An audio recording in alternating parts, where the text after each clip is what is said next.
लाल सलाम। लाल सलाम को देखने, सुनने, समझने वाले इस जन आंदोलन में शामिल सभी साथियों को लाल सलाम।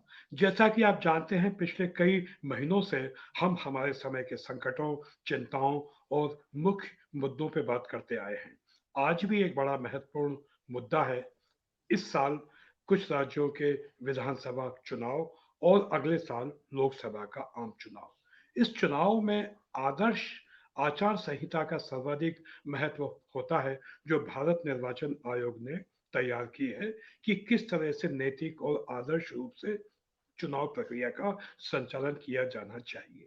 तो इस संबंध में राजनीतिक दलों और प्रत्याशियों की क्या जिम्मेदारी है और इस आचार संहिता के पालन में बाधाएं क्या हैं, चैलेंजेस क्या हैं, इस महत्वपूर्ण मुद्दे पे आज बात करने के लिए आज फिर एक बार हमारे साथ कई कई मोर्चों पर काम करने वाले साथी, सामाजिक न्याय के मोर्चे पे, धर्मनिरपेक्ष मोर्चे पे, लोकतांत्रिक मूल्यों, समाज के कमजोर वंचित तबकों, विस्थापितों के हक के लिए योद्धा की तरह काम करने वाले साथी सत्यम पांडे जी आज हमारे साथ हैं।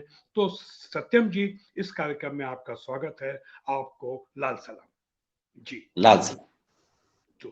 तो जैसा कि मैंने कहा कि भारत निर्वाचन आयोग ने आदर्श आचार संहिता तैयार की है और इस संहिता को तैयार करते समय राजनीतिक पार्टियों से भी सुझाव मांगे गए थे।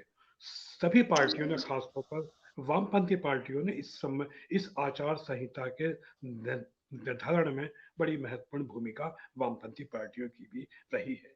अब जो आदर्श आदर्श आचार संहिता स्थापित की गई है कि प्रत्याशी के व्यक्तिगत लेवल पर भी और राजनीतिक दल के लेवल पर भी, हम चाहेंगे कि पहले उस आदर्श आचार संहिता के कुछ बुनियादी मुख्य बातों के बारे में आप बताएं। फिर हम बात करेंगे कि इसका पालन आवश्यक क्यों है और इसके पालन में बाधाएं क्या है और इसके पालन में बाधक तत्व कौन से हैं। मैं चाहूंगा कि पहले आदर्श आचार संहिता के कुछ बिंदुओं को आप बताएं जी। शुक्रिया शैली जी। और एक बहुत ही महत्वपूर्ण विषय पर, जैसे कि आमतौर पे इस कार्यक्रम लाल सलाम के अंतर्गत आप करते हैं, अलग अलग महत्वपूर्ण विषयों पर बातचीत होती है जो कि हमारे समय और हमारे समाज को समझने के लिए बहुत जरूरी होते हैं। तो आज भी आपने जिस विषय पर बात रखी है वो बहुत ही जरूरी है हमारे, खासतौर पे हाल के समय में जबकि विधानसभा चुनाव चल रहे हैं और तमाम सारी राजनीतिक पार्टियां, उनके उम्मीदवार और लोगों के बीच में आमतौर पर ये शब्द बहुत चर्चा का विषय रहता है, आचार संहिता। लोग किसी सरकारी दफ्तर में जाते हैं, उनका काम नहीं होता, उनको बताया जाता है कि आचार संहिता लगी हुई है।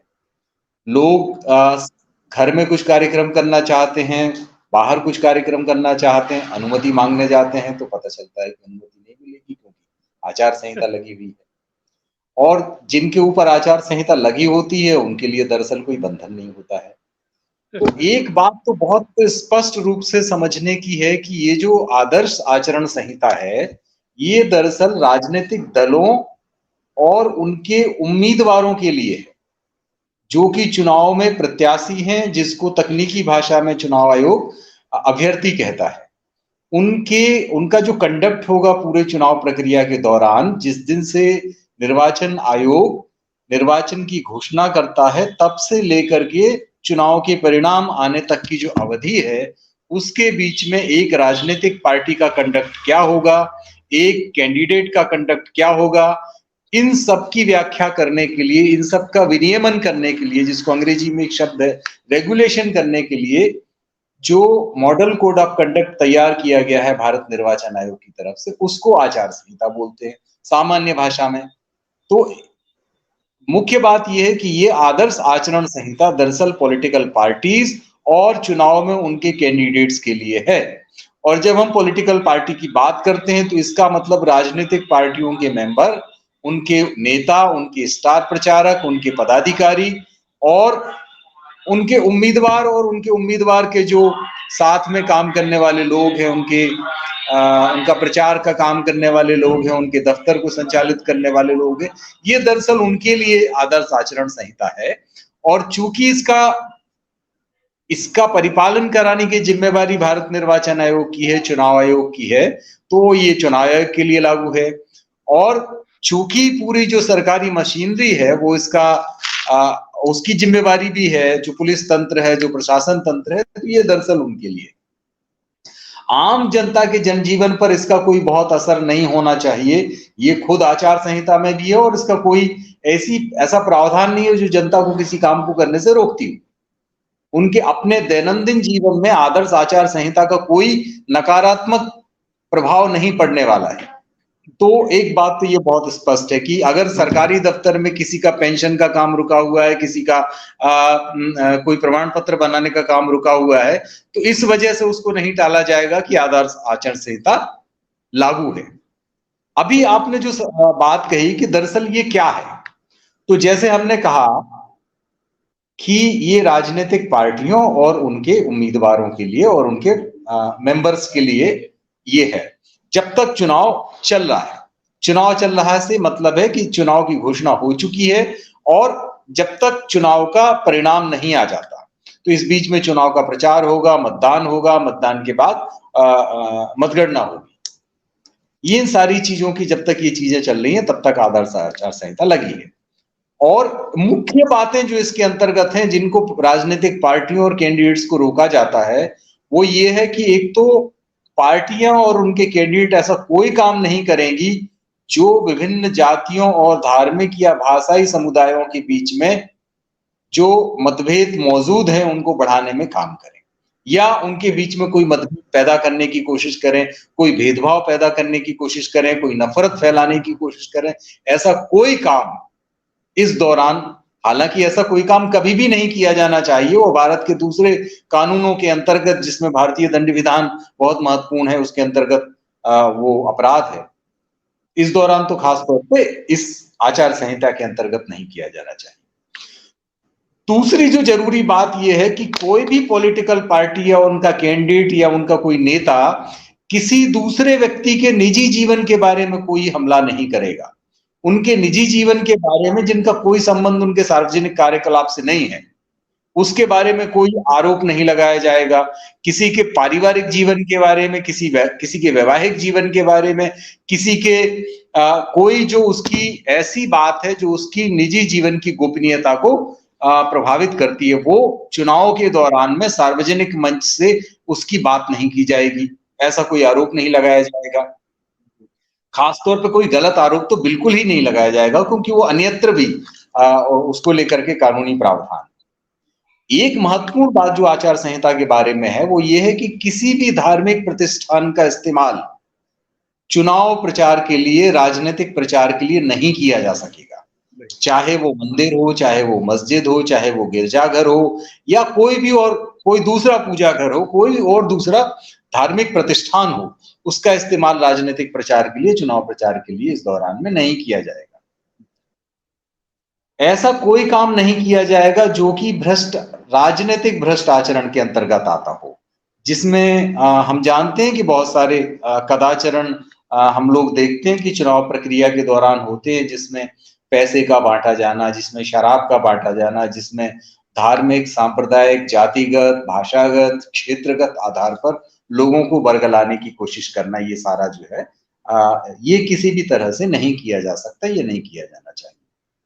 और एक जो महत्वपूर्ण बात जो मैंने बात की शुरुआत करने के दौरान कही थी कि राजनीतिक पार्टियों को और उनके कैंडिडेट को इस बात का ध्यान रखना चाहिए कि वे ऐसा कोई भी काम न करें जिससे नागरिकों का शांतिपूर्ण दैनंदिन जीवन प्रभावित होता हो, उस पे कोई असर पड़े।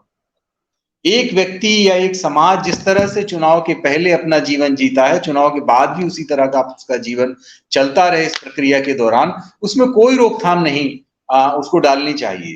तो इसका मतलब जब आप रैलियां प्लान करते हो, जब आप सभाएं करते हो, जब आप लाउड स्पीकर लगाते हो, जब आप पर्चे बांटते हो, जब आप कोई रैली निकालते हो, रोड शो करते हो, तो इस बात का ध्यान आपको रखना चाहिए कि लोगों का जीवन उससे प्रभावित ना हो, सड़कों पर यातायात सामान्य रूप से चल सके, घरों में लोगों का जीवन सामान्य रूप से चल सके, अस्पतालों में कोई दिक्कत ना हो, स्कूलों कॉलेजों में कोई दिक्कत ना हो। ये सब आम तौर पर शांतिपूर्ण तरीके से यथापूर्वक चलता रहे। ये सही बात। सुनिश्चित करना राजनीतिक पार्टियों की जिम्मेवारी है और उन कैंडिडेट की जिम्मेवारी है जो कि चुनाव लड़ रहे हैं। हम देखते हैं कि दैनंदिन ऐसा होता है कि स्कूल के पास से जुलूस निकल रहा है, उसमें बड़े पैमाने पे लाउड स्पीकर लगे हुए हैं और आजकल तो हम लोग देखते हैं कि डीजे लगते हैं। सड़कों पर यातायात प्रभावित होता है, लोग जाम में फंसे रहते हैं और जाम में फंसे रहते हैं तो हमने देखा कई बार एम्बुलेंस फंसी है, स्कूल की वैन फंसी है। पिछले दिनों हम लोगों ने देखा कि भोपाल में एक बड़े वीआईपी के आगमन पर ऐसा हुआ कि जो जाम लगा उसमें एम्बुलेंस फंस गई, उसमें स्कूल बसें 2-2 घंटे तक फंसी रही और जो 5 साल के 6 साल के बच्चे थे उनको अगर 12 बजे घर पहुंचना है तो वो 3 बजे घर पहुंचे। इस बीच में वो 5-6 साल के बच्चे जो आजकल स्कूल बसों और वैन में जाते हैं, उनको कितनी तकलीफ हुई होगी। सही बात। जो हमने एक देखा पिछले हफ्ते की एक रैली के दौरान हम्म। हाँ, भोपाल में और कई स्थानों पे इस तरह से है आंदोलन राजनीतिक पार्टियों की होता कि है। वो इस बात को सुनिश्चित करें कि ऐसा कोई भी काम उनके द्वारा न किया जाए जो कि लोगों के जो दैनंदिन जीवन है, जो रोजमर्रा का जीवन है, उस पर कोई नकारात्मक असर पड़ता हो। सही बात है, आपने ठीक कहा है, बिल्कुल। ये एक जो महत्वपूर्ण बात है वो ये है कि अभी मैं यहाँ पे खत्म करता हूं, फिर आपके अगले सवाल आएंगे तो हम लोग बात कर लेंगे। राजनीतिक पार्टियों को और उनके उम्मीदवारों को इस बात का ध्यान रखने की जरूरत है कि जो निजी संपत्ति है लोगों की उसका विरूपण न किया जाए। किसी के घर पर, किसी के दरवाजे पर, किसी के सामने की सड़क पर, किसी की छत पर उनका राजनीतिक प्रचार बिना उनके लोगों की उस संपत्ति के स्वामी की लिखित सहमति के बिना न किया जाए, ये भी ध्यान रखना है। और सार्वजनिक संपत्ति का इस्तेमाल राजनीतिक प्रचार के लिए ना किया जाए, इसका ध्यान भी राजनीतिक पार्टियों को रखना है। और ये दोनों ही कंडीशन जो है चुनाव के दौरान हम लोग रोज देखते हैं कि कंप्रोमाइज होती हैं। हम देखते हैं कि जो सड़कें हैं, सड़कों पर के किनारे पर लगे हुए जो बिजली के खंभे हैं या दूसरी जो चीजें हैं जो सड़क के किनारे लगी हुई होती है, बहुत सारी सरकारी बाउंड्री वॉल हैं, स्कूलों की दीवार है, कॉलेजों की दीवार है, सरकारी दफ्तरों की दीवारें हैं, पुलिस थानों की दीवारों हैं। इन पर हमको देखने को मिलता है कि राजनीतिक पार्टियों के चुनाव प्रचार, उनके स्टिकर, उनके पोस्टर, उनकी वॉल लाइटिंग सारे लगे हुए रहते हैं। और अब हम लोगों ने देखा है जो एक आजकल का नया ट्रेंड है वो ये कि सड़कों के किनारे जो सरकारी होर्डिंग हैं उनमें बड़े बड़े होर्डिंग्स राजनीतिक पार्टियों के प्रचार के लगे रहते हैं। तो ये सारा जो है वो आदर्श आचार संहिता का उल्लंघन है। इसी तरह से जो लोगों के घर हैं उनके ऊपर भी आपको तब तक कोई इश्तिहार नहीं लगाना है, कोई पर्चा पोस्टर नहीं लगाना है जब तक कि उस घर के मालिक की आपके पास लिखित अनुमति ना हो। तो ये तमाम सारी बातें जो है वो राजनीतिक पार्टियों को अपने चुनाव अभियान के दौरान ध्यान में रखनी। एक महत्वपूर्ण बात जो आदर्श आचार संहिता में है वो है घोषणा पत्रों को लेकर के। हम लोग देखते हैं कि राजनीतिक पार्टियां चुनाव के दौरान अपने मैनिफेस्टो जारी करती और उस मैनिफेस्टो में आप देखिएगा कि कुछ भी बातें होती, ऐसे वायदे होते हैं जो कि पूरा करना राजनीतिक पार्टियों के लिए मुश्किल होता है। और अभी एक नया ट्रेंड चला है कि घोषणा पत्रों में शायद ये बातें उस तरह से ना आए, लेकिन जो कैंपेनर होते हैं, जो चुनाव के प्रचारक होते हैं, जो बड़े नेता होते हैं, जो स्टार प्रचारक होते हैं राजनीतिक पार्टियों के, वो जब आम सभाएं करते हैं तो आम सभाओं के दौरान, रोड शो के दौरान, पत्रकार वार्ताओं के दौरान या टीवी टॉक शो के दौरान वो इस तरह के वादे करते हैं जिनको पूरा करना मुश्किल होता है।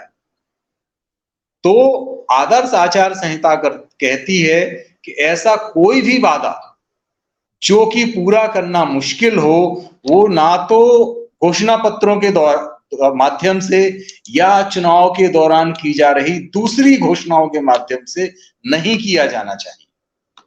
तो ये तमाम सारी बातें हैं जो मुझे लगता है कि आदर्श आचार संहिता के लिए हमें प्राइमा फेशी प्रारंभिक तौर पर ध्यान में रखने की जरूरत है, और राजनीतिक पार्टियों को अपना जो कंडक्ट है, अपना जो आचरण है, वो इसके हिसाब से करने की जरूरत है। जी शरीफ। नहीं, आपने आपने ठीक कहा। आपने आदर्श आचार संहिता की महत्वपूर्ण बातें बताई। मैं दो बातें उसमें और ऐड करना चाहूंगा आपकी ही बात के तारतम्य में, कि आदर्श आचार संहिता के तहत प्रत्याशियों और राजनीतिक पार्टियों की ये जिम्मेदारी है कि कोई भी ऐसी बात ना कही जाए जो भारत के संवैधानिक मूल्यों के खिलाफ हो। धर्म के उन्माद की, सांप्रदायिकता की, नफरत की, राजनीति की कोई भी बात ना की जाए। और दूसरी बात यह है कि धन और बल, बाहुबल और धन का उपयोग ना किया जाए, मतदाताओं को प्रभावित करने में बिल्कुल ना किया जाए। ये सख्ती से इसका पालन किया जाना चाहिए। अब मैं यहाँ आपसे एक दूसरी बात करना चाहूंगा कि आदर्श आचार संहिता के पालन की जिम्मेदारी जाहिर है राजनीतिक पार्टियों और उनके प्रत्याशियों की तो है, लेकिन अगर कोई आदर्श आचार संहिता को तोड़ रहा है, उसका पालन ना कर रहा है, तो उसको पालन करवाने की जिम्मेदारी निर्वाचन आयोग, पुलिस और प्रशासन की है।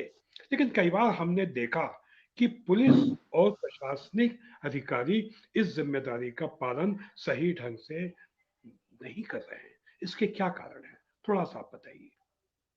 देखिए, एक तो और आपने मतलब इसके पहले तो आपने बहुत महत्वपूर्ण बात कही अपने हस्तक्षेप के दौरान, कि राजनीतिक पार्टियों की ये जिम्मेवारी है कि वे ऐसा कोई काम न करें जो कि भारत के संविधान के जो अंतर्निहित मूल्य हैं और उसका जो मूल उद्देश्य है, उसके खिलाफ बातें चली जाएं। और हम देखते हैं कि ऐसा कई बार होता है। बहुत सारी राजनीतिक पार्टियां इस तरह के बयान देती हैं, इस तरह के प्रचार करती हैं जो कि हमारे संविधान के मूल्यों को क्षति पहुंचाता है। अभी आपने जो सवाल किया कि इतनी सारी बातें हम लोगों ने आदर्श आचार संहिता के बारे में की, अगर इसका परिपालन नहीं होता है तो क्या किया जाना चाहिए?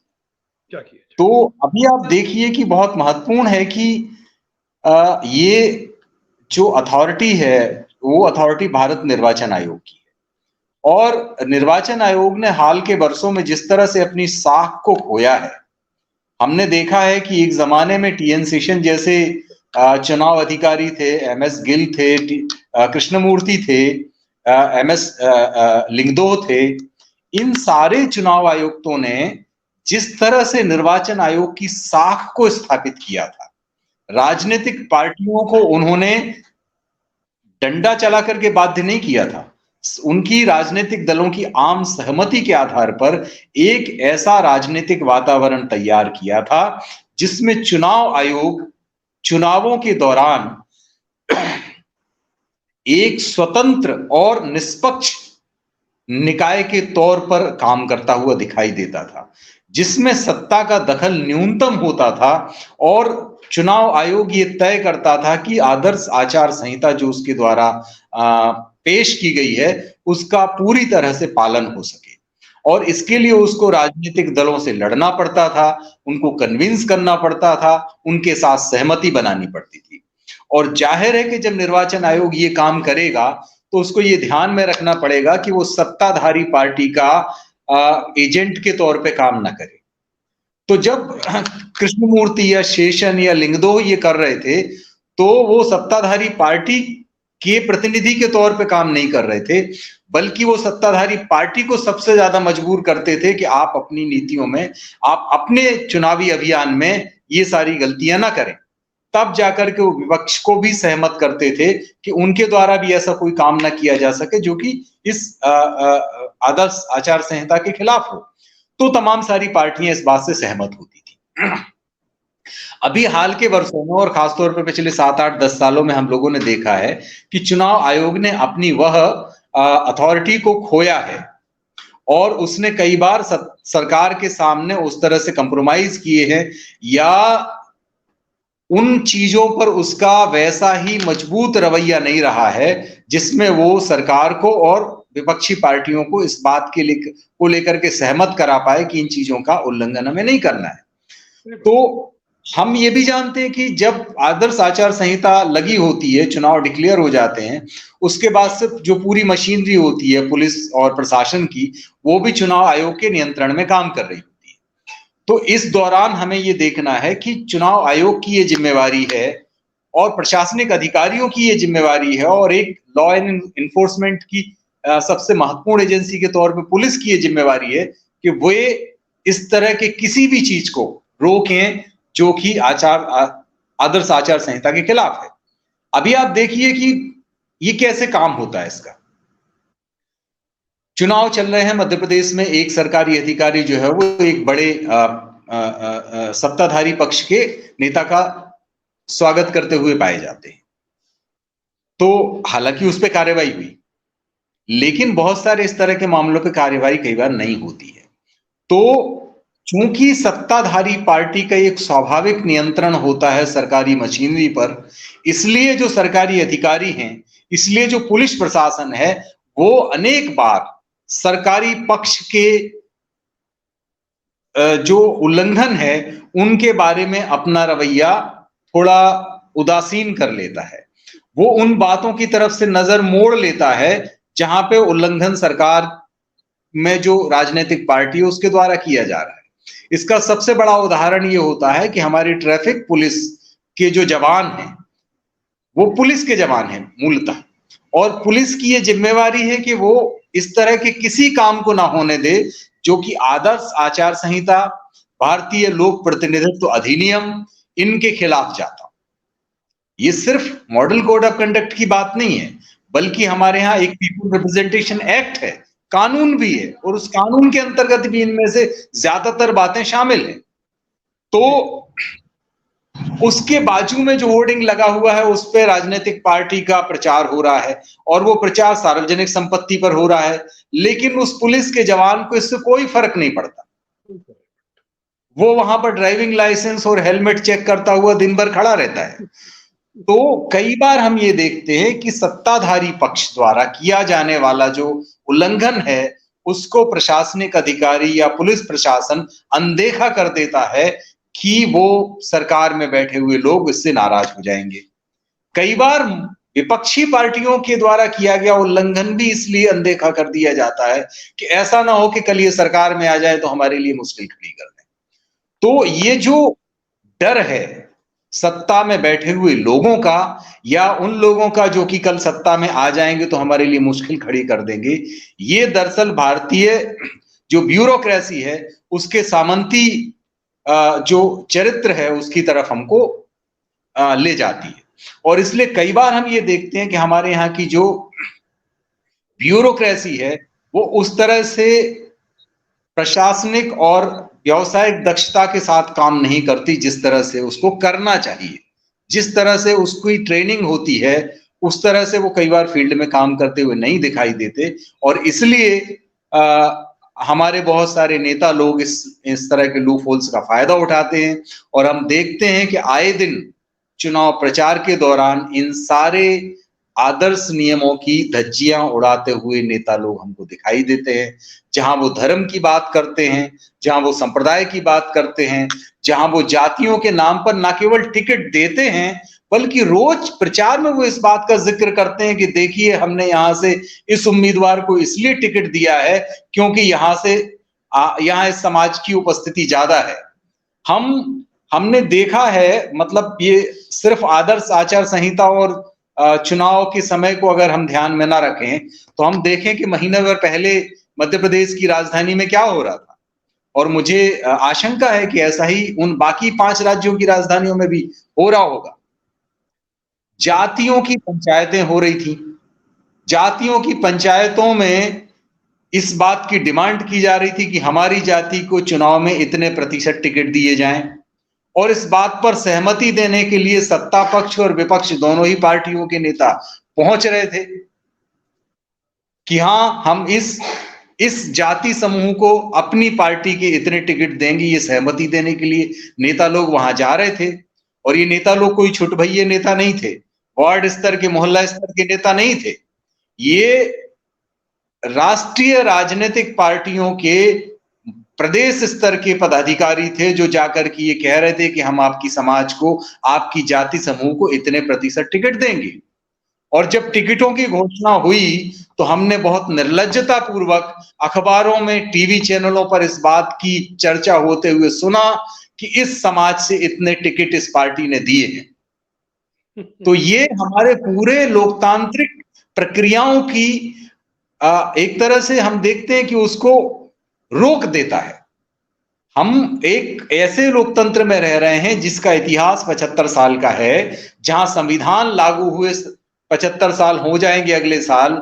हमने बहुत मजबूत लोकतंत्र बनाया है और ये मजबूत लोकतंत्र आज यहां आके खड़ा हो गया है कि कौन सी पार्टी किस जगह से किस उम्मीदवार को टिकट देगी, ये जाति समीकरणों के हिसाब से तय होता है। तो ये बहुत ही दुर्भाग्यजनक है और ऐसा नहीं किया जाना चाहिए। ये ना केवल हमारी आदर्श आचार संहिता के खिलाफ है, बल्कि हमारे लोकतांत्रिक मूल्यों के भी खिलाफ है। ये हमारे संविधान के खिलाफ है और हमारी तमाम सारी राजनीतिक पार्टियां, मुझे ये कहने में कोई संकोच नहीं है कि वामपंथी पार्टियों के अलावा तमाम सारी राजनीतिक पार्टियों ने इस सवाल को अपनी ताकत के तौर पे पेश किया है। दरअसल जिसे शर्म के तौर पे देखा जाना चाहिए कि हम, ये राजनीतिक पार्टियां इस बात के आधार पर टिकट देती हैं कि किस जाति को कितने टिकट दिए जाएंगे। तो ये बहुत दुर्भाग्यजनक है।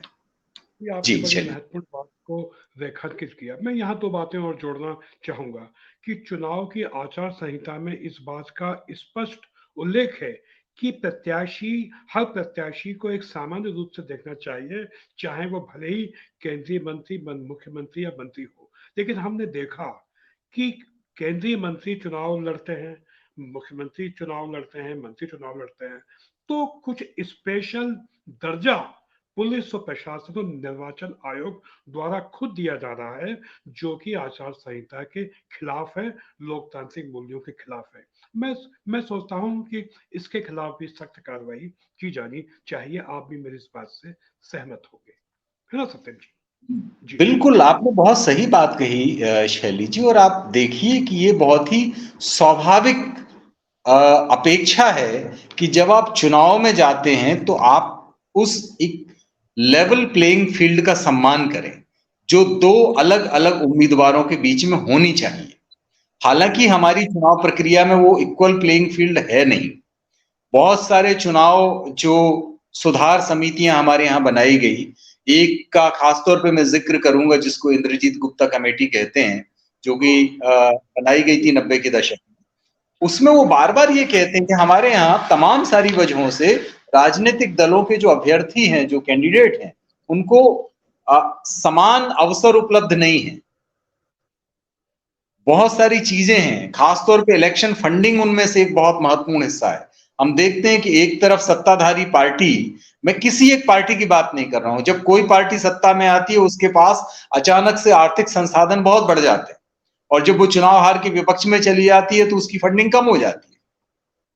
लेकिन बहुत सारी पार्टियां ऐसी हैं जो कि कारपोरेट फंडिंग नहीं लेती, जो कि जनता के बीच से चुनाव का जो है वो अपनी पार्टी का फंडिंग इकट्ठा करती हैं, जो कि मजदूरों से, किसानों से पैसा लेती हैं, जिनमें वामपंथी पार्टियों का को खासतौर पे मैं उल्लेख करना चाहता हूं। बहुत सारी समाजवादी पार्टियां भी एक जमाने में ऐसा करती रही है, जो कि कारपोरेट फंडिंग नहीं लेती। तो इसका मतलब यह है कि उनको वैसे ही इक्वल प्लेइंग फील्ड मौजूद नहीं है। एक तरफ कारपोरेट फंडिंग लेने वाली, इलेक्शन बॉन्ड के माध्यम से अकूत पैसा लेके आने वाली पार्टियां हैं, उनके कैंडिडेट के खर्चे हैं, उनके कैंडिडेट का चुनाव संसाधन है, गाड़ियां हैं, हेलीकॉप्टर हैं, हवाई जहाज, ये सब है। दूसरी तरफ एक कैंडिडेट है जो निर्दलीय लड़ रहा है या एक ऐसी पार्टी से लड़ रहा है जिसके पास बहुत सारा पैसा नहीं है। दोनों के बीच में बहुत फर्क होता है और ये फर्क चुनाव परिणामों पर असर डालता है। फिर दूसरी बात जिसका आपने जिक्र किया कि एक केंद्रीय मंत्री है जो आमतौर पर सांसद का चुनाव लड़ते हैं, लेकिन इस बार हमने देखा कि वो विधायक का चुनाव भी लड़ रहे हैं। तो उनके पक्ष में सरकारी अमला मौजूद होता है, वो अपने उन विशेषाधिकारों का त्याग भी नहीं करते जो केंद्रीय मंत्री के तौर पर उनको मिले हुए हैं। आदर्श राजनीतिक नैतिकता ये कहती है कि जब आप विधानसभा का चुनाव लड़ते हैं तो आपको उन विशेषाधिकारों का त्याग कर देना चाहिए जो आपको एक मंत्री के तौर पर मिले हुए हैं। राजनीतिक नैतिकता की बात ये होती है कि आपको मंत्री पद छोड़ करके चुनाव में आना चाहिए। लेकिन नैतिकता। अभी न केवल ये नहीं हो रहा है, वो प्रिविलेज भी मिले हुए हैं, वो पद भी मिला हुआ है, बल्कि प्रशासन का पक्षधरता भी उनके पक्ष में होती है। तो ये इस पूरे चुनाव को बहुत ही मुश्किल बना देता है और दूसरे अभ्यर्थियों के लिए बहुत मुश्किल होता है, जनता के लिए भी बहुत मुश्किल होता है। जनता आपको किस भूमिका में देखे? आपको केंद्रीय मंत्री की भूमिका में देखे जिसकी जिम्मेवारी पूरे देश की है, आपको एक सांसद के तौर पर देखे जिसकी भूमिका उस लोकसभा क्षेत्र के अंतर्गत आने वाली सभी विधानसभाओं की है, या आपको एक विधानसभा के कैंडिडेट के तौर पर देखे। ये बहुत ही मुश्किल हो जाता है जनता के लिए और उसके लिए इसलिए आपका चुनाव करने में भी उसको बहुत दिक्कत होती है। तो ये बातें बहुत महत्वपूर्ण। एक क्या बात और जो इसकी तरफ मैं आपका ध्यान आकर्षित करना चाहता हूं शैली जी, वो ये है कि बहुत सारे लोग जिनको चुनाव आचार संहिता लागू होने के बाद आदर्श आचार संहिता ये कहती है कि आपको शासकीय जो सुविधाएं हैं, जो गाड़ी है और जो बाकी सारी चीजें हैं उनका त्याग कर देना चाहिए। अभी देखिए कि मध्य प्रदेश की विधानसभा या छत्तीसगढ़ या राजस्थान या तेलंगाना मिजोरम के चुनाव के लिए सभी राष्ट्रीय राजनीतिक पार्टियों ने अपने स्टार कैंपेनर्स की सूची निर्वाचन आयोग के सामने सौंपी है। अब ये जो स्टार कैंपेनर्स हैं इनके जो 40, ये अलग राज्यों में मंत्री पद पर हैं, मुख्यमंत्री पद पर हैं, केंद्रीय मंत्रिमंडल में विभिन्न पोजीशनों पे हैं। मैं सिर्फ केंद्र में सत्तासीन पार्टी की बात नहीं कर रहा हूं, मैं मान लीजिए कि मुख्य विपक्षी पार्टी है, उसकी भी अलग राज्यों में सरकारें हैं और वहां के मुख्यमंत्रियों और मंत्रियों को उन्होंने यहाँ के स्टार कैंपेनर का दर्जा दे के रखा है। अब जब वो मध्य प्रदेश के चुनाव में स्टार कैंपेनर हैं और वो छत्तीसगढ़ के या राजस्थान के या पंजाब के या हरियाणा के राजनीतिक सार्वजनिक व्यय का इस्तेमाल करते हैं, तो एक तरह से वो आदर्श आचार संहिता का उल्लंघन है। आप देखिए कि मध्य प्रदेश की उत्तर प्रदेश के साथ जो सीमाएं लगी हैं, उत्तर प्रदेश की सीमा में आकर के कोई बड़ा कार्यक्रम करना जिसमें केंद्र सरकार की उपलब्धियों को इस तरह से पेश किया जाना कि वो मध्य प्रदेश के चुनाव को प्रभावित करे, आदर्श आचार संहिता को उल्लंघन है, क्योंकि वह काम आप सार्वजनिक व्यय से कर रहे हैं। इस बात का प्रचार करना किसी धार्मिक स्थल को लेकर के जैसे कि वो किसी राजनीतिक पार्टी की उपलब्धि हो, आचार संहिता का उल्लंघन। और ये काम किसी छोटे स्तर के राजनीतिक व्यक्ति द्वारा नहीं किए जा रहे हैं, बल्कि विशाल बड़े जो स्तर पर राजनीतिक पदों पर, सार्वजनिक पदों पर, संवैधानिक पदों पर बैठे हुए लोग हैं, उनके द्वारा किए जा रहे हैं, जिसमें किसी एक खास धार्मिक स्थल के बारे में इस तरह से प्रचार करना जैसे वो किसी राजनीतिक दल की उपलब्धि हो, ये बहुत खुले तौर पर इस तरह की उल्लंघन है। और मुझे लगता है कि भारत निर्वाचन आयोग को इन सारी चीजों का संज्ञान लेना चाहिए, जहां की सार्वजनिक व्यय से एक राज्य के सार्वजनिक व्यय से दूसरे राज्य के चुनाव के बारे में पर प्रभाव डालना, वो चाहे किसी भी पार्टी के द्वारा किया जा रहा हो, या धार्मिक ध्रुवीकरण करने के लिए किसी धार्मिक स्थल का इस्तेमाल करना, सांप्रदायिक ध्रुवीकरण करने के लिए, या नफरत फैलाने के लिए, या किसी समाज को विक्टिमाइज करने के लिए, या किसी समाज को आइसोलेशन में ले जाकर के दूसरे समाज को ध्रुवीकृत करना, समुदाय को ध्रुवीकृत करना, ये सारी ही बातें ना केवल आदर्श आचार संहिता बल्कि पीपुल रिप्रेजेंटेशन एक्ट, बल्कि भारतीय दंड विधान, भारतीय संविधान, इन सारी चीजों के खिलाफ है। और मुझे लगता है कि भारत के निर्वाचन आयोग को इनका संज्ञान लेना चाहिए और ऐसे लोगों को चुनाव प्रक्रिया से हटाना चाहिए। बिल्कुल, आपने ठीक बात कही। अब चूंकि हमारे पास 2 या 3 मिनट का समय बचा है, मैं 1 मिनट में इस आचार संहिता के पालन में बाधक पूंजीवादी मीडिया का पक्षपातपूर्ण रवैया जो है, मैं चाहूंगा 1 मिनट में इस पे, हालांकि बड़ी महत्वपूर्ण बात है, इस पे पूरा कार्यक्रम किया जा सकता है, लेकिन इस पूंजीवादी मीडिया की पक्षपातपूर्ण भूमिका और ऐसे में सोशल मीडिया की जिम्मेदारी, मैं चाहूंगा 1 या 2 मिनट में, प्लीज जी। तो शैली जी, आपने बहुत जरूरी बात कही और जाहिर है कि ज्यादा समय की दरकार है, लेकिन हम कोशिश करते हैं कि संक्षेप में इस बात कर पाए। एक तो बात यह है कि आप ये देखिए कि सारा जो मीडिया है, दो दो महत्वपूर्ण बातें हैं। एक महत्वपूर्ण बात यह है कि हाल ही में अभी सुप्रीम कोर्ट में जिस बात को लेके बहुत चर्चा हो रही है वो है इलेक्शन बॉन्ड, और दूसरा है मीडिया। अभी देखिए, इलेक्शन बॉन्ड जारी किए हैं कारपोरेट्स ने राजनीतिक पार्टियों के लिए। वो किन पार्टियों को कितना गया है ये सार्वजनिक पटल पर मौजूद है, लेकिन ये बात सार्वजनिक पटल पर मौजूद नहीं है कि किस कारपोरेट ने किस राजनीतिक पार्टी को कितना फंड दिया, कितना दिया। और उसी तरह से कारपोरेट जो है वो मीडिया भी कारपोरेट है। तो हम ये समझ सकते हैं कि कारपोरेट फंडिंग से चलने वाला कारपोरेट मीडिया उन राजनीतिक पार्टियों को सबसे ज्यादा जगह देता है जो कि कारपोरेट फंडिंग, इलेक्टोरल फंडिंग से संचालित होती हैं। तो ये पूरा का पूरा जोड़ नए जमाने में पैदा हुआ एक कारपोरेट पॉलिटिकल मीडिया जो है गठजोड़ है, कॉकस है। तो इसलिए आप देखिएगा कि जो राष्ट्रीय चैनल हैं या जो प्रादेशिक चैनल हैं, वो एक तरह से इन दिनों चुनाव प्रक्रिया प्रचार की मशीनरी बने हुए। उनमें किसी खास राजनीतिक पार्टियों का प्रचार होता हुआ हम देखते हैं, विज्ञापन की शक्ल में नहीं, पेड न्यूज की शक्ल में नहीं, बल्कि न्यूज की शक्ल में। तो इस समय इस बात का फर्क कर पाना बहुत मुश्किल हो गया कि कौन सा न्यूज पेड है और कौन सा न्यूज अनपेड है, क्योंकि सारे ही न्यूज की प्रकृति एक जैसी दिखाई देती है, क्योंकि दरअसल पूरा मीडिया ही कारपोरेट पेड मीडिया है। तो ये बात बहुत जरूरी है।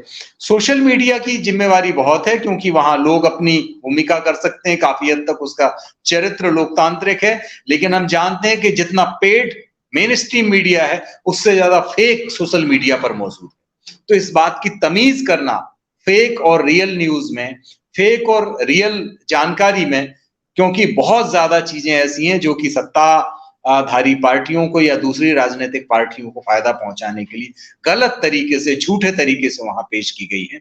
तो इस समय लोगों की जिम्मेवारी सबसे ज्यादा है। मैं ये कहता हूं, जिम्मेवारी चुनाव आयोग की है, जिम्मेवारी प्रशासन की है, जिम्मेवारी पुलिस की है, जिम्मेवारी पार्टियों की है, जिम्मेवारी मीडिया की है। सबसे ज्यादा जिम्मेवारी इस समय मतदाताओं की है। आप एक परिपक्व लोकतंत्र के नागरिक हैं। हम सबकी ये जिम्मेवारी है कि हम ऐसे लोगों की पहचान करें जो कि भारत में स्वतंत्र लोकतांत्रिक संवैधानिक परंपराओं को आगे ले जाने वाले लोग, राजनीतिक दल और उम्मीदवार हैं, जो इस देश में लोकतंत्र को मजबूत करेंगे, संविधान को मजबूत करेंगे। ऐसे लोगों की पहचान करना लोगों की जिम्मेवारी है। ऐसे लोगों की पहचान करना भी लोगों की जिम्मेवारी है जो संविधान के खिलाफ हैं, जो लोकतंत्र के खिलाफ हैं, जो लोकतांत्रिक संवैधानिक मूल्यों को खत्म करने के लिए रोज काम कर रहे हैं। ऐसे लोगों को आगे लेके जाना, चुनना इस देश के स्वतंत्र लोकतंत्र के हित में नहीं होगा। ये बात हम सबको, मतदाताओं को ध्यान में रखने की जरूरत है। बहुत शुक्रिया। आपने ठीक कहा कि जनता का विवेक इस समय कसौटी पर है। जनता को तय करना है कि इस देश में संविधान, लोकतंत्र रह पाएगा कि नहीं, समाजवाद रह पाएगा कि नहीं, धर्मनिरपेक्ष मूल्य रह पाएंगे कि नहीं। तो कॉमरेड सत्यम पांडे जी, आज आपसे बड़ी महत्वपूर्ण बातचीत हुई, और ये बातचीत निश्चित रूप से आदर्श आचार संहिता के पालन की समझ विकसित करने में सहायक हो पाएगी। आपको तहे दिल से शुक्रिया, आपको क्रांतिकारी अभिवादन, आपको मैं लाल सलाम कहता हूं, और लाल सलाम को देखने, सुनने, समझने वाले इस जन आंदोलन में शामिल सभी साथियों को लाल सलाम, इनकलाब जिंदाबाद, लड़ेंगे और जीतेंगे, लाल सलाम, लाल सलाम, लाल सलाम।